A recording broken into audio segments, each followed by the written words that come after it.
Yes, yes. Welcome in. It's Balloon Party, driven by Mungadess St. Louis Ac here on Alton Toyota. 101 ESPN, Tim McKernan, Matt Rocchio in for Action Jackson. I know the audience wants to know, has Jackson been terminated for suggesting that the best 1-2 punch in the NHL That was great. is Nathan McKinnon and Bears tight end Cole Kmet? Or are you just filling in for him? I believe I'm just filling in for him. Because, But you feel like this might be an audition. Well, yes, I definitely Sometimes think they this could do be that in audition. radio. Yeah, just like, oh, he's going to be on. Let's see what we can see how this. I like to criticize sometimes the previous generation for instilling in me never taking vacation, but Oh, because you never want to leave the door open. that was Wow. settled into me by a previous generation of Oh, it my just God. and so Can't wait till the commercial break to find out who told you that. And who so- destroyed your psyche. and so, but I don't know. Did they set me up for this business in a good way? Yeah, intriguing. Well, Jackson took vacation today, and maybe Matt will Wally Pip his ass. Well, I'm coming right after him. Here we go. Ladies and gentlemen, welcome in. Matt Rocchio filling in for Jackson. Jackson's off today. Be back on Monday to talk more Cole Kmet and the Avalanche. But today we have the Lil Piddles Angry Beaver Friday Six Shooter. And Matt, you put it together. Yes, I did. I have gone out of my way to not really talk too much golf. But the Ryder Cup, Ryder Cup and maybe Masters and the majors. And the United States lost all 4 matches, which does not happen all that often early on. And they were getting smoked in the second set of 4 matches in the afternoon in Rome. And as I watch, and Matt Rocchio has dangerously put the Ryder Cup on above him. So if you're watching on YouTube, that's not me looking up at Matt because of the height discrepancy. It's me looking up at the television as the United States has mounted a Sunday charge on the back 9 and now leads in 3 of 4 matches. And so what looked like at one point a chance for Europe to go up 8-0 or 7-1, it could very well end 5-3 for the United States, winning 3 of 4 this afternoon in Rome. They are on the back 9 and wrapping things up, and it is an opportunity for the United States to really seize momentum after this thing looked like it was going to get away from them. Zach Johnson, the captain, got a lot of criticism for some of his picks, one of which was Justin Thomas, but Justin Thomas is actually leading his match, the 4-ball matches that are going on right now. So that's as much I'm going to say about it. It's on. I know I'm going to be focused on it even when you're asking me questions. But there it is. I was going to ask. I mean, I saw your tweet at 3:30 this morning. Very angry at Zach Johnson about his pairing picks. So I know the last time I tweeted an opinion was, I've basically retired from social media. What? Oh, yeah. Exposure. Nah, I'm good. Okay. I'm good on Fine. that. Justin Thomas just missed a 4-footer right after I talked about it. Might not even have been 4 feet. Matt, what do we have here on this Friday? Lil Piddles Angry Beaver Six Shooter. A Friday tradition unlike any other. Let's spin the chamber for the Lil Piddles Friday Six Shooter. Presented by the Angry Beaver, a couple of blocks south of Busch Stadium. Mention Piddles for $5 off any pizza. Question 1. Well, I thought 314 on the text line actually put this perfectly. Finally, some expert NBA takes ahead for us this hour. And so I thought he's not even here, and you're dunking on him. And it was apropos of nothing. I'm going to go make sure that text was actually sent in. It was actually sent in. All right. I'm not making it up. Making up text. But I had to open up with some real NBA talk, obviously, with Jackson out of the building. And an ode to him, not a shot. It's an ode. Tim, it's an ode to Jackson. It's an homage, a tribute, if you will. And that is, of course, the big trade going on in Milwaukee. I know you guys talked about it a little yesterday. I want to go with God, you're really doing this. I want to go with I want to take the business side look at it, which is always a little sports business journal here on a Friday Six Shooter. And just that because the NBA has had a big problem for the last 15, 20 years, maybe even longer, with getting their big name players to stay in the mid markets. Okay, all right. I didn't know where you're going. Here's my thing. I agree with the premise. There's a lot of new money up it with the Milwaukee Bucks. So this is a team that went into the luxury tax for the first year when they won the championship in 21. They've been in the luxury tax for the last 3 years. They are going to be right now at least for the next 3 years. Big tax bills coming. So is this a good sign for the NBA going forward, or is this just a situation kind of like the Padres in baseball where this is new money putting it out in front, and because they won a championship, they're more comfortable with just backing up money that maybe isn't coming in the doors? I would say that this is a safer thing than what the Padres did. My thought, and I could be off the mark on this, and maybe it's been documented in San Diego, is the Padres go, this is our time. The Chargers have been moved out of the market. We can seize this entire market, which obviously has plenty of money because you have to have a lot of money to live there, and bring them a championship. And they went all out. And maybe I'll be off the mark on this, but I just think they are going to be a mess over the next 5 years, climbing out from under this. So the Bucks and the NBA's infrastructure with regards to revenue is a different set of circumstances. So I would think that the Bucks will be just fine. And I think any fan base, I'd be curious what the vibe is in San Diego. Because the reason why there's so much angst in St. Louis, I think, is because Cardinal fans, this is my thesis, is Cardinal fans feel like they've been taken for granted by the Cardinals. That is at the core of the issue. So I can't imagine that people are angry with ownership in San Diego. I mean, they went all out. It didn't work out. But they did get to the NLCS last year. Only one team can win. I think it's a fan base where you feel like you may be taken for granted that's going to have more anger. And so I think that's why you have what you have in St. Louis, even though the Cardinals aren't stuck like the Padres may in fact be stuck. So I think organizations who go all out aggressively are appreciated by fans more so than ones that try to, sneak in to a bad divisions championship. Yeah, and I tell you what, Milwaukee should just have every piece of goodwill. This is an incredible move. I've rarely seen a franchise be so pointedly, just go at their target like this. They sacrificed all 7 years of control of the draft picks. That's in the NBA. That's the window you get to trade draft picks, and then after that you can't anymore. They've traded every single one of their first-round picks in that 7-year window. And like I said, they've already hit tax bills of $60, $83, and $50 million in the last 3 years. And so when we talk about buy-in, and obviously I think in this city when you hear buy-in from ownership, it hits your ears a little bit differently. When you talk about buy-in from the owners, I just love what we're seeing from Milwaukee, and I don't necessarily think it's going to change. I don't think a new owner with new money is going to be able to come in and maybe do this in a place like Oklahoma City still. I think that's still I think there's tiers when we talk about the mid-markets, and there's a separation there between Milwaukee and Oklahoma City. But nonetheless, seeing a team that for so often in their situation said, okay, we got our 4 or 5 years of the rookie. Now he gets to go chase money in New York, Miami, or L.A., and we just have to move on to the next one. It's great to see it from the Milwaukee Bucks. And again, if it's not sustainable, that's fine. They went for it, and they're going to be paying a huge tax bill, and I like seeing that from ownership. I love what we saw from the Padres, too. Even if that's the thing. You can't be, I understand that when it's all said and done, it is results-oriented, but if my obligation when hosting shows is to analyze the process in addition to the results. And the thing that makes the Cardinals situation in 2023 so infuriating, I think, for a large portion of the fan base is people were saying the pitching staff is not good enough leading into the season. And people were also confused by the idea that Jack Flaherty was the key. Going, based on what? Based on, 7 weeks in 2019? That's a long time ago. And so then you just have a year with Nolan Arenado and Paul Goldschmidt. It's not like they're here forever. You just kind of waste it. That pisses people off. That's why the next few months for the Cardinals are going to be absolutely critical and the most intriguing offseason I've seen for the organization in my lifetime. So, we were talking about best off seasons for organizations and worst off seasons for organizations yesterday or 2 days ago.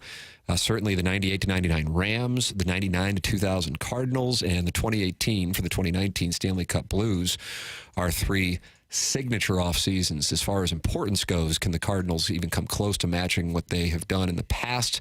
But years ago, with an off season to reshape a team, we will find out here over the next 3 months. All right, it's 10:15. Time check brought to you by Clarkson Jewelers. You are always welcome to participate in the show by texting in the Air Comfort Service text line 314-399-9646 or using the 101 ESPN app to leave a mic drop. Matt Rocchio is filling in for a man known as Piddles, who likes Cole Kmet playing with Nathan McKinnon in Denver. We will take a commercial break, come back with our second segment here on Balloon Party, driven by Munganess, St. Louis Acura, and Alton Toyota on 101 ESPN and on YouTube.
Well, within the last 3 seconds, John Rahm has chipped in from just off the green to even the match with Brooks Koepka and Scotty Scheffler. Matt, just off the left side of the green, I would say maybe about 19 and a half yards, chipping from the rough, and it just trundles right in off the flagstick. Rahm is pumping up the gallery in Rome, and this thing is now all square, as is Justin Thomas and Jordan Spieth against Victor Hovland, who just missed a putt on 17. Thomas may have a putt to give the United States a one-up lead heading to 18. We will keep you abreast. But in the meantime, welcome back to the Little Piddles Angry Beaver Six Shooter. And Matt Rocky was filling in for Piddles today. Question 2. You mind if I look forward a little bit? Yeah, because I enjoy that. You can do anything with the six shooter. I know you like to kind of look forward at dates when they kind of line up across sports and when it's going to be a big day in St. Louis. So I got 2 for you here. Well, what do we got? I like this. Well, we got a little 3-piece because Thursday, coming up in November, obviously Thursday you have Thanksgiving. The next day, Mizzou plays Arkansas. And the schedule could put it that a St. Louis City hosting the semifinals would be the next day. So it could be 3 days in a row, Thanksgiving, Mizzou, Arkansas, and then a semifinals game at CITYPARK. They've got to win. They got to win maybe one more game after. They got to win against Sporting KC, and they got to get one more point, and that will give them the West. They'll give them the West, and therefore home field advantage through the conference finals. Right. So right there, and then there's a second one because on December 9th, do you know who Mizzou is playing in basketball? Well, I know they're playing Alabama in the SEC championship, but they're playing. God, I do know this. That's Mizzou KU. And December 9th? So Missouri, Alabama against Saban for the SEC championship, and then Dennis Gates, Mizzou KU, and Bill Self. And that's the day of the MLS Cup. That's right. We were talking about that. So some potential little three Army, pieces Navy, there. Heisman Trophy. Oh, Missouri and Alabama would be on December 2nd.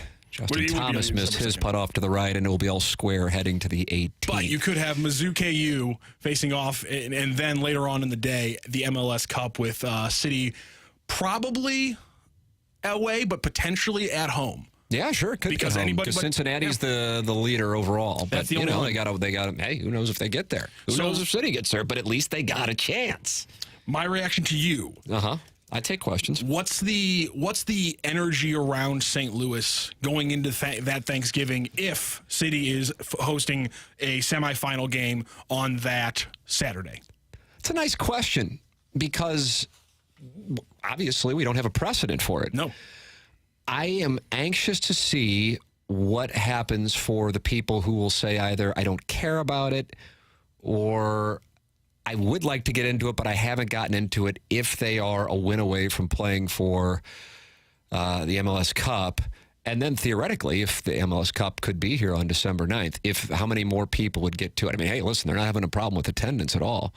But I would be curious if that were to have, I feel like maybe it was Doug Vaughn on TMA who said, it kind of reminds him of the Blues out of the gate. I mean, you got to go back. It predates us, but their first 3 seasons going to the Cup final. And my guess is, I don't know, I'm sure some of you listening can speak to this, or maybe you can recall your parents becoming Blues fans because of that, and it's been passed down from generation to generation. I would imagine anybody who's had a chance to go to CITYPARK and experience that atmosphere enjoyed it. I'm sure some people might not like standing.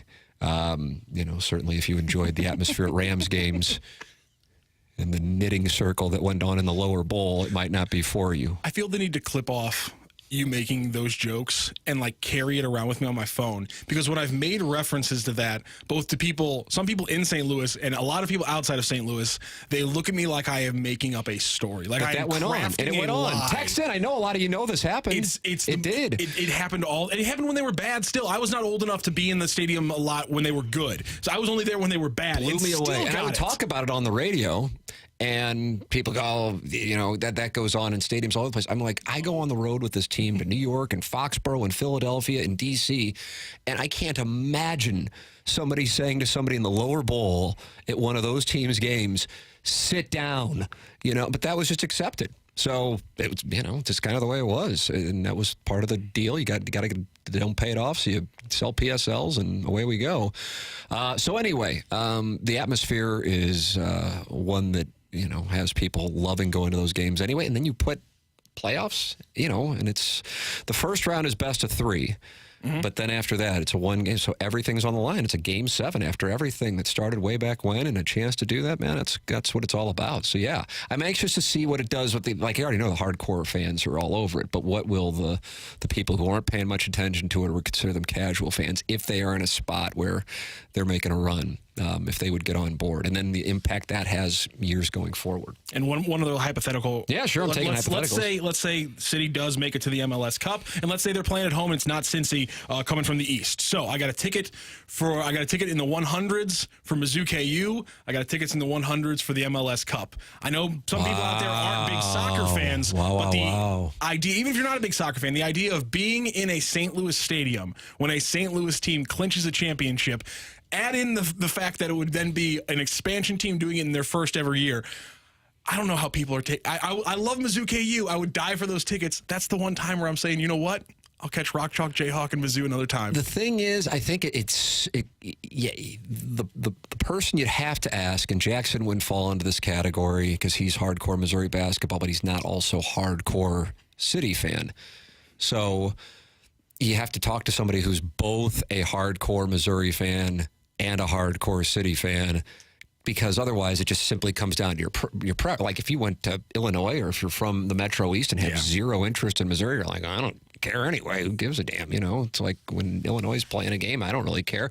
So along those lines, I'd be curious what somebody would say on that, because that really would put the person to the test. Are they going at the same time, or is one in the afternoon and one? The MLS Cup, I think, is at night. It's at night. I can't find an actual time for the broadcast of the MLS Cup. I'm just getting a date right now, so I can't find a time for it yet. So I'm guessing it'll be around 6:30. Yeah, that would be. God, I don't know. That's the thing. I'm trying to put myself in what would be. I don't even know what situation you could have, because all the the Blues are going to be playing for the Cup if that's happening in June. The Cardinals are playing for the World Series in October, and my big thing is Missouri football. So I don't know. Hey man, though, I'm telling you this: the Alan Craig interference game, Will Middlebrooks. Missouri lost to South Carolina that night in the season they won the SEC East. And I remember going to bed, and I was kind of like, holy crap, I'm going to bed, and I'm not on a high the night the Cardinals took a 2-1 lead in the World Series, and that's because I was upset Missouri blew that game in overtime. So, I can kind of speak to it then, but again, that was a regular season game, and, although this Kansas game's a regular season game, and it's college basketball where regular season games have, such little impact on the eventual champion, more so than any other sport. All right, it's 10:27. I have never gone, I don't need to take a break. Or maybe this is when I'm supposed to break, but I've never done it. I think, mathematically, this is when you're supposed to take the break. Yeah, because the first time ever. 3 minutes, and then you come back and you come back at 30. See, this is what happens when you actually are playing a role in a morning drive program. Well, I explained to Jackson. The 1 hour, they're just kind of like, do whatever. I explained to Jackson yesterday, I go, Jackson, I always go 10:32. I guess it's time for a break, so I'm actually already 5 minutes late. Is that right? Jackson, I feel like I'm doing it wrong. 21 months to figure it out. Because I noticed, I'm like, you guys get through maybe 4 6-shooters. I go, the 2 times I've done it with Tim, we get through all 6. Yeah, that's me. Okay. I'm the problem. Well, now, I can't say that publicly. Our mics are off, right? But I'm the problem. Or the cameras are still on. No! Say it ain't so. We'll take a break at the right time for the first time in this show's history. Who knew? This is Balloon Party, driven by Mungana, St. Louis Acura, and Alton Toyota on 101 ESPN.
This is Rocky with your Sports Center update brought to you by Saliga Heating and Cooling. The Cardinals start their last series of the year tonight against the Cincinnati Reds, 7:15 first pitch. It'll be the lefty for the Reds, Brandon Williamson, facing off against the righty for the Cardinals, Jake Woodford. Also coming up this weekend, St. Louis City SC back in action. They host Sporting Kansas City for the third time this season. That game kicks off 7:30 p.m. on Saturday. And in college football, it's Illinois-Purdue in a Big Ten matchup. 2:30 p.m. kickoff on Saturday, and then Missouri, a 3 p.m. kickoff on SEC Network.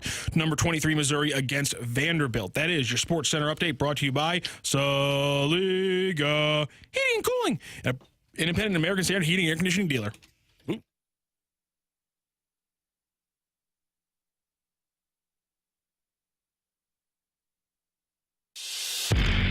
Well, you're right, Matt. Scotty Scheffler just rolled in about a 7-footer on 17 and fist pumped it the whole time as the United States goes up 1 in that match heading to the 18th, and he is screaming at the European fans and maybe even use profanity. Scotty Scheffler? Oh, you better believe it, brother. Here comes the United States. U.S. leading 1 up in that match, 2 up in the match with Justin Rose and Robert McIntyre going up against Max Homa in this, and they're tied. Justin Thomas and Jordan Spieth on the 18th as the U.S. lost all 4 matches to open up the Ryder Cup. This is live in Italy and on the USA Network. So there you go. Xander Schauffele missed a 3-footer that would have given the U.S. the win against McIlroy and Fitzpatrick in a match they were down 6 through 7 holes. Sweet mother of mercy. Matt, we got a great text. You asked that question on what you would go to if you had tickets for Missouri and Kansas or the MLS Cup, because they're falling on the same day, December 9th. Most people are going with the MLS Cup. As a matter of fact, I don't know if I saw any Missouri-Kansas in the Air Comfort Service text line. Post-Dispatch columnist Benjamin Hockman is listening to the program, and he says 100 times out of 100, and he's a Missouri guy, you go to the MLS championship game in St. Louis over a Kansas-Missouri basketball game. 100%. So there you go. It's a special moment, but it's not a championship. And again, it's not a championship with the caveats of expansion. Casual soccer fan or City fan and you're a huge Missouri fan, then you're going to Missouri. You see what I'm saying? But you got to find the person who's in the category of being both. Now, how about this anecdote? This comes from somebody who sent in the text about the Rams and the Dome experience. My first Rams game was the first playoff game against Minnesota, a classic for the record, January of 2000. I was 12. We were in the 400s, like 5-6 rows up, and we're told to sit down by an usher. My stepdad asked the usher why we had to sit and pointed out it was the first Rams playoff game. They threatened to kick us out without a voice being raised or any sign of escalation. So we sat down and watched the game, and he refused to ever go to another game. That is from the 314. How about that? Fun fact for no one to tell. Well, so people know what I'm talking about when I talk about the knitting circle. I just thought the knitting circle was more lower bowl oriented. No. They'd get you in the 300s. They'd get you in the 300s and 400s every time. No doubt about it. They got you everywhere then. All right, Matt, we have question 3 of today's Little Piddles Angry Beaver Six Shooter. Jackson out. Matt Rocchio filling in. Here we go. Question 3. I wanted to, but I'm not going to be able to avoid any Cardinals because I love the thought process. Wainwright's final weekend? Well, I was going to go with a little bit less positive bent here. Okay. Sorry about it. I'm fine with positivity. I'm fine with negativity. Hey, whatever it is, we're going to say what we think. It might not be popular. That's fine. What do we got? Bradford Doolittle put out his list of all the playoff teams. What's the big question from them from a down season? And his Cardinals one I thought was interesting. He just hit it with what happened. And I'm going to just read a quick little blurb here. The Cardinals' historic level flop this season has St. Louis fans feeling indignant, and they haven't been shy about expressing it. Sure, you can tactfully suggest that Redbird Nation is a wee bit entitled, but if that's the case, you can understand why. I'm going to skip down here. The pitching was the most obvious area of decline, but the offense and fielding were both worse as well. It was really an all-systems failure. All of that is the what, though, and the crucial aspect of figuring out is the why. Otherwise, this season might just have been the start of an unwelcome trend in St. Louis. Mm-hmm. I thought that was a very good description, and I want to bring the both questions of why he asked there, why it happened, why are St. Louis fans mad, and it comes down to one thing for me, which is a lack of foresight and planning from the front office. And if that's going to be what gets you here, how are you going to get out of it with the exact same group? We know it's going to be that's essentially the exact same group. So my question to you is there a light at the tunnel? Do you have a light at the tunnel from your perspective? Or until something big happens, whether it be a big move from this group or a move inside of the group of people making the decisions, until any of those things happen, is there a light for you at the end of the tunnel? Yeah, there is. It's just it's not next year, most likely. Of course, it can have, like the Cincinnati Reds could the San Diego Padres still theoretically could win the World Series because they aren't mathematically eliminated. So even though it's quite nerdy, I speak more often in probabilities. And I just look at the current Cardinal pitching situation as such a stretch to get back to being championship level that it strikes me as misguided, number one, to rest going into this season, but talking about going next year and returning to contention, yeah, of course they can. But look what they have right now. I mean, the guys that I gather they're giving spots to when they talk about needing to get 3 pitchers are Miles Mikolas and Steven Matz. I mean, how much excitement does that garner? I suppose if Matz is the guy who he was for 3 weeks before getting hurt, as opposed to the guy he had been before that, great. And if Miles Mikolas returns to his previous form, then great. And if they can acquire, take your pick of whatever big-time free agent, or there is a monster trade for pitching, it just strikes me as it's going to be really difficult. Can it happen? Of course it can happen. That is why, personally, as a fan of teams, I like what the Blues did, which was they just pulled the plug. Now, of course, they kind of had to do it. It was a different set of circumstances because all these guys were free agents. But sometimes you actually get closer to a championship by taking a step back than you do by holding serve. And I feel like the Cardinals held serve. Now, with that said, there's 2 things that I think we don't know anytime we have this conversation. Number one, how material to the Cardinal business plan going into this season was the television situation. And I don't know. And did Paul Goldschmidt say, I will not waive my no-trade clause? If the television situation had 0 impact, and so now we're going into hypotheticals, but if the television situation had no impact, then what they did this past offseason is indefensible. I still, the thing that's not even baseball related to me is identifying catcher is the top priority. I just, for the life of me, I don't understand that. I know I talk about it. I feel like damn near every day. But I just don't get it. There isn't like a Yadi or Molina replacement out there. And why did that have to be the move? I just don't get it. Especially when you have the question marks at pitching that you had. I just, for the life of me, I don't get it. I feel like it wasn't just a fatal flaw for the 2023 season, because then they didn't go out and get any pitching, but it also can have an impact for years to come. And that's the lens through which I view it. That's not a financial thing. That's a baseball decision thing. A financial thing we are not privy to. And maybe some people are on the inside word on that. But the baseball decision on that was so surprising to me. And then if Goldschmidt said, I'm not leaving, and he's got a family and he might not want to move and he might have every intention of staying here for another couple of years after this contract expires, and the Cardinals want to do it, which I'm not sure would be the right move, then you couldn't move him at the deadline. But they're not close, and unless they bring in a minimum of 2 ace-caliber pitchers, I just don't see how they're back in the spot where they're competing for a championship. That's where I'm coming from on the Cardinals. Is, you said ace-caliber pitchers. Is Sonny Gray an ace-caliber pitcher? Can be. Has been. Can be. But he can't be the only move. And that's what I'm talking about. It's not like you're going, okay, you still got, take your pick. I mean, let's go back to like 2022 just for the sake of the conversation. And who did they go with? They went with Quintana and Mikolas. Wainwright didn't pitch. Jordan Montgomery was still a part of it then. If Montgomery came back in addition to a free agent, I still think one of the pitchers has kind of come through a trade. It strikes me as obvious. It's just a matter of which organization they're doing business with. Mariners strike me as a real possibility. And then you'll see Seattle's appetite, depending on how things finish off for them with the wild card and if they are in the postseason.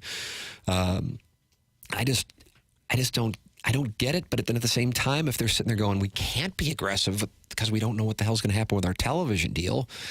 At the same time, if that were the case, I don't know why they wouldn't say that. You know, I don't know why they wouldn't talk about that, because I think most people could understand it. You're still going to have the people go, well, he's a billionaire, so he still should spend. Then, you know, but that's fine. You know, Cardinals seem overall like wary of transparency on like most things. I mean, that's a huge thing. It's $60 million. And if you have $180 million payroll, it's a third of the payroll. I mean, it counts. Again, no matter what they do television-wise, they're not going to go down to zero on the revenue front. But if it costs them $20 million, that counts. That's a 16% of your payroll reduction. So I look at it and I wonder how much that impacted it. But either way, we do have one thing that was a baseball decision, and for the life of me, I don't understand why. Like, listen, if you're going, okay, we really like Contreras and we think he can be a huge asset because we take a spot in our lineup which was, you know, a negative offensively and replace it with a great bat, let's do that. But I just don't know how that can be your only move. And that's what they did. And that's why fans going into the season were questioning it. And then when they see the pitching falter, and then you waste a year of Arenado and one of the final years of Goldschmidt, you go, what the hell are you doing?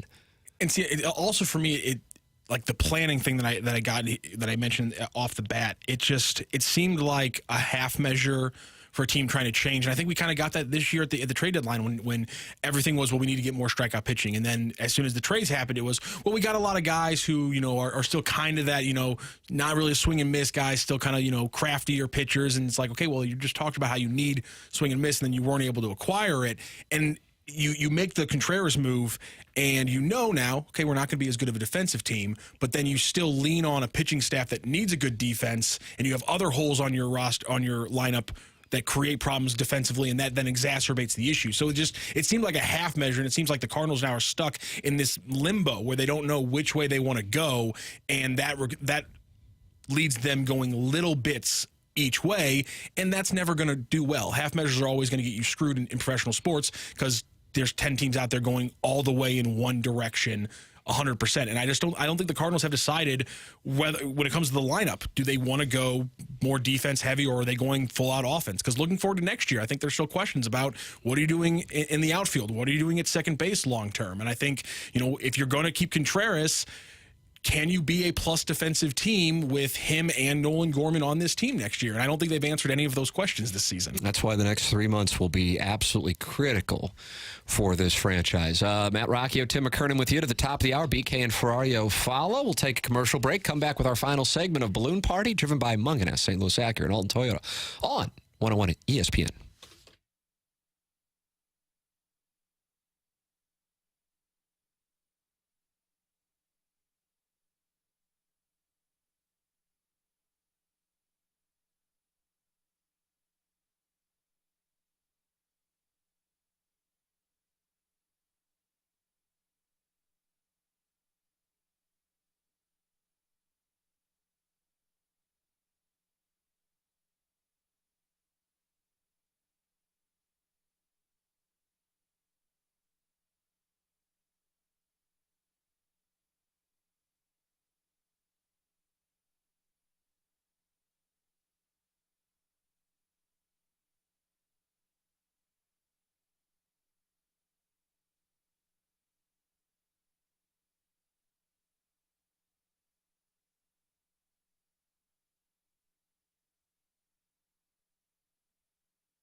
Welcome back. This is the final segment of Balloon Party for Friday, September 29th, 2023. Tim McKernan with Matt Rocchio filling in for the vacationing Jackson Burkett.